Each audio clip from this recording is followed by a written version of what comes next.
to the Design-Based Learning Podcast. Hi, I'm Mike. I'm Henry. And we're episode 14, and guess who's back? Guess who's back? Henry's back. Yeah. Left me alone for 2 weeks, right? You guys? Yeah, I'm back. It's going to be a good podcast today. You think so? Yes. Because you have had a lot of problems. Interesting thing. Number 14, Thierry Henry, great player in the fantasy, never in the Premier League. So. Who? EP14 today, right? So Henry. So it's going to be a good... Thierry Henry? Henry, Who's this Thierry Henry guy? I'll only follow the Spanish. One of the best players in the football. So today's going to be our best podcast today. Let's go. So, usual question. We were having coffee this morning, and what happened? You came up with a topic, actually. A question. We just remember just having conversations, and we were thinking back. Our school approached us and saying empathy is one of the key focus of the year. Mm-hmm. And they were asking us, like, how do we actually put empathy into our everyday classroom? Okay. Yeah, and... so, like we were saying, which is a big question. So, basically, they have limited resources or limited space or limited opportunities to get out of the classroom. So, how do you still do empathy? So, the kids they felt no chance to do any empathy exercises. Especially online as well, recently. Yeah. For the viewers from outside of Hong Kong, we have... kids are not allowed to go to school at this moment, so we're doing online learning at the moment. So they were limited first. Now they're online, but before that, they were only in the classroom or only limited to the school environment. They couldn't go out of school, right? And there's only limited things you could do with this kind of limitations in there. So that's why this podcast, really, it's here to help everyone to bring empathy into your classroom with more practical ways of doing it. Okay. So why empathy? Why do we need to talk about empathy? Okay, this school said it's important, but... empathy can really nurture a kid's heart to contribute to our bigger world in the future. Is one of the key assets, as Barack Obama said. Empathy is one of the crucial skills to have in the future, because that is really what makes our community better, and because we understand someone, we can be better towards that person or make something great for people. Okay. So... So in empathy, what are you trying to do? But in design-based learning, right? Okay. Bring it back to education, practical-wise. In design, you need to know who you're designing for, right? You need to have build knowledge about the person so that you know what they need, their struggles, so that you can design something that is valuable and meaningful to the person. Okay. So do you have an example on the empathy one? An example. Well, okay. How do you explain empathy easier for our viewers today? I would say, for example, especially with kids and in the school environment, okay, one of the things is I need to know who the school manual worker is or the school janitor, and maybe we need to get a gift for him. So we just can't go out and buy a gift and say, hey, we want to connect. We want to show that we appreciate all the work they're doing for us. Every day. We do not want to give a gift to the janitor and he would just put it somewhere in the house and then just never looked at it again. So as a class, you would say, okay, let's observe what the janitor does every day. So let's see what he's doing, and then we try to talk to him, try to find out what his life, family, kids, where does he live, how long does it take to get to work.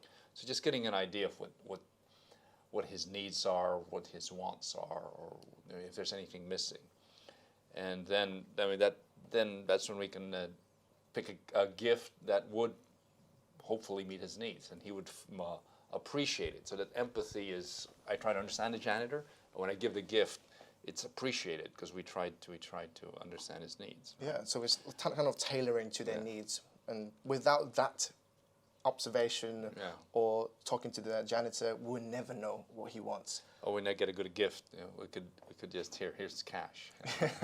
Cash is king, but anyway. But you want something more valuable, meaningful, right? Yeah, and this is a very crucial mindset that we can implant it in the kid's mind. That whatever they create actually should be meaningful and valuable to whoever we deliver. That's right. And that's why little empathy is needed for every design project. Every design project. Okay. So let's be practical now. Okay, let's get. All right. So what can teachers do in the design classroom? So we got 4 ways for you to bring empathy into your classrooms. Let's go through the first one. What's the first one? First is a user interview or expert interview, so that we can do easily in the classroom or in the school. Just going by with our example, the janitor, right? So we want to understand and empathize with the janitor. Let's talk to the janitor. right? Talk to the school worker. So And this is good because it is a school-related Yeah. project, and you can always use what you have around your school and use it to your benefit into your classroom. Yeah. But if it's outside of the classroom, it might get a little bit more it's difficult. very much more difficult. So if In you this have to case. be in a classroom or in the school environment, it's easier to do. So- Note, I mean, you have to work with your janitors very carefully. Don't put them in positions that are not comfortable for them. But when we did it in the school, Yeah. it's the most beautiful thing I saw. Yeah. You know, a janitor sitting in the classroom, small Yes. chairs, and kids like go around like a Yes. fireside talk. And then they had a little interview about Yeah. how do we improve the recycling problem in the schools. Yeah. And it was a beautiful picture that I see it Okay. in the classroom, so it was great. Okay, so what else? Aside from the janitor, anything else we can interview or user interviews? So obviously this interview is a great way for a person to understand each other. Yeah. And it's probably the most important tool for empathy in the world of empathy. And there's a problem now with online. How do we still get to know people? But because of online now, there are more things you could do. Okay. So before you start a project, you can just send an email to parents and say like, hey, if parents know any person that can have this particular skill or kind of this experience, can you please come to the lesson? Maybe it will just take you 5 to 10 minutes. You can share experience with kids. Okay. And now with this kind of approach, parents can come to the play, or parents know someone from the NGO or some problems or poverty line, they can bring people in to the Zoom, and then students can have conversation with them. So that can make the online interaction even better because Okay. it's a real project. So students can using interview. parents as your resource. Yeah, definitely. Just for online. Definitely, yeah.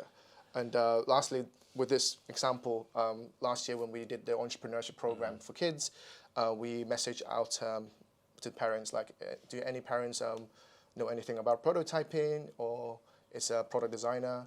And our parents actually is a recruitment agency, a boss or something, so he knows everyone. So he got a good friend that works in SpaceX, and so like how he's been using prototyping to do in a daily life. So by reaching out to parents, you get a very rich resource bank. Yeah, that can elevate your learning experience for kids, and kids in that workshop or in that lesson, they had really good fun and ask them questions that from a real perspective, and they can see it really that can translate into real life. So it doesn't have to be too difficult to do that, right? Yeah, yeah. Okay. So what else? What's another tool we can use? Second one is observation.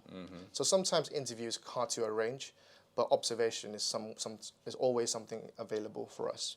And you got a good example for this one. Well, yeah. in your own school as well, back in the One days. time we had to come up with a problem. So we just said, okay, people are saying there's a lot of waste of paper, right? So idea, how do we either reduce paper waste or make sure that paper is recycled? So spend a day, 2 days just asking kids to walk around the school and observe.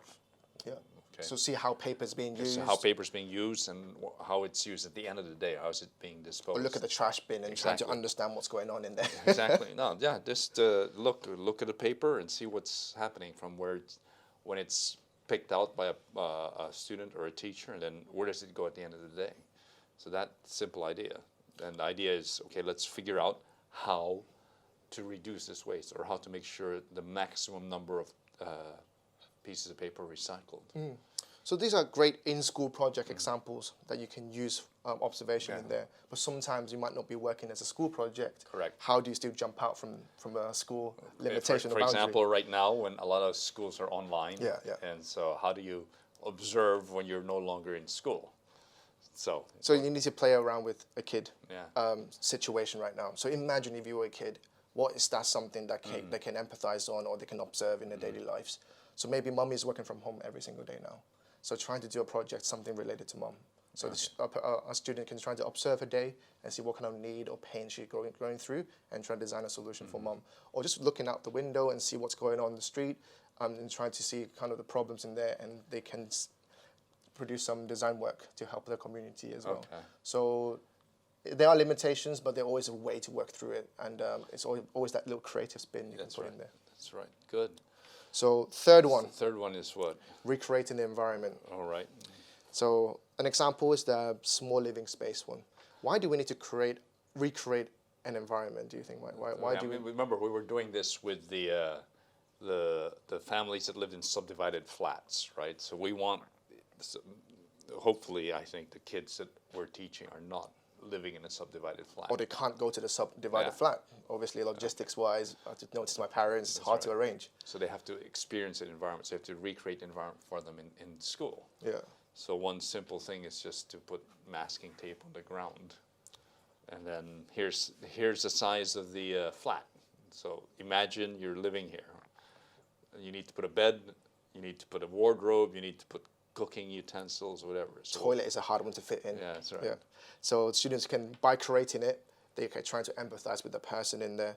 And one of the teachers got really creative as well, got them into a piano room. So it's a very small piano room, and that's going to be the space of a person living in a coffin room, we call it in Hong Kong. That's right. So, so it's a great example for them to empathize with that situation as well. Okay. So what's another one? Another one is what we were saying earlier with the paper recycling. So imagine you had no paper.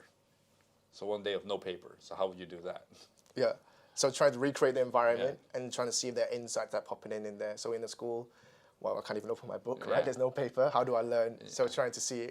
Yeah, it's very imaginative. It's hard to get the real world experience, but it works in just in generating empathy. Yeah, yeah.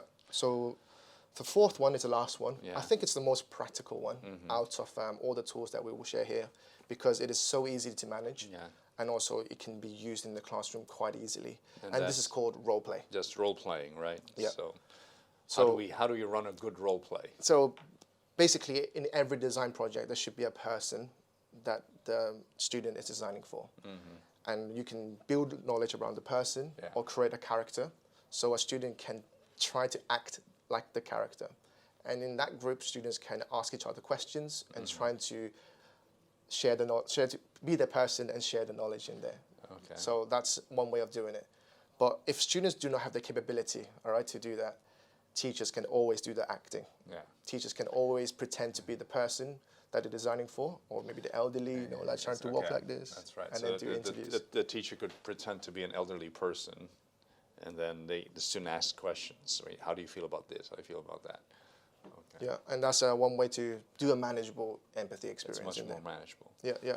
Okay. So these are the 4 ways you can bring empathy into your four classroom. ways: the user or expert interview, observation, recreating the environment, and role plays. And role play last year. Okay. And empathy is not only for design-based learning projects. Remember, teachers are designers too. Yeah. So that's why empathy should be in your lesson planning. So when they're planning, what does that mean?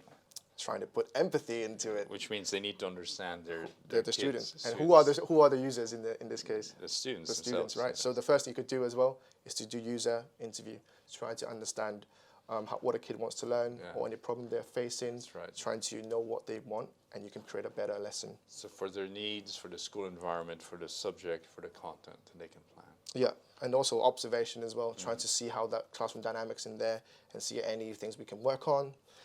Third one is recreate an environment. How do you create the environment that is suitable for your kid? Yes. So a lesson is done like this every single day. Can I try to do something different of this way? Create a different environment. Yeah. Yeah. And lastly, role play.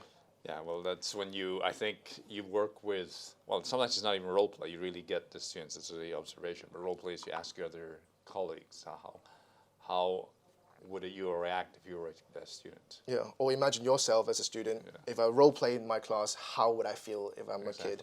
All right, and with this mindset of empathy put into your lesson planning or facilitation or lesson design, I think that would be a very, very good lesson for kids, and you can see that progressive lesson being better and better every day. It is a big challenge, though. We know this. So it's just try, and it'll make your design-based lessons better and your own lessons better, right? Yeah. All right. Okay. Episode 14. That's done and dusted. All right. See you next week. Next week. Happy New Year. Happy Chinese New Year. Happy Chinese New Year. 恭喜發財 everyone. 恭喜發財. Hock Yip Junbo. Bye bye.